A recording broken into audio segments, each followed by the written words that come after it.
እስከ ጥቅምት 30 2018 ከመደበኛ ገቢ 17.5 ቢሊዮን ብር ከከተማ አገልግሎት ገቢ ደግሞ 2.06 ቢሊዮን ብር ከ19.6 ቢሊዮን ብር በላይ ገንዘብ መሰብሰብ ችለናል።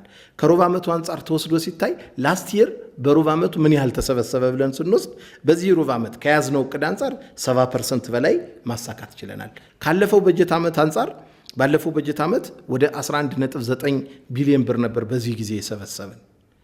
አሁን ከ7 ቢሊዮን ብር በላይ እድገት ያሳየ ብልጫ ያለው ውጤታማ የሆነ ገቢ የማሰባሰብ ስራ ተሰርቷል። ኤታስ ዘንድሮ የአንድ ዓመት ዕድሜ ብቻ ነው ያለው። የደረጃ ሐመር ውሃን ግብር ከፋዮቻችን ግብራቸውን እቤታቸው ሆነው በሞባይላቸው ግብራቸውን እንዲከፍሉ ጅምሩ በጣም ትልቅ ውጤት አምጥቷል። ይሄ በጣም አፕሪሼት የሚደረግ ነው። ከዚህ ባሻገር ግብር ከፋዮቻችን ካላስፈላጊ እንግልት ካላስፈላጊ ረጃጅም ሰልፎች አሁን ግብር ሊከፍል ገንዘቡን ሊከፍል ሂዶ በመሰለፍ የሚያጠፋው ጊዜ የበለጠ ነው የነበረ።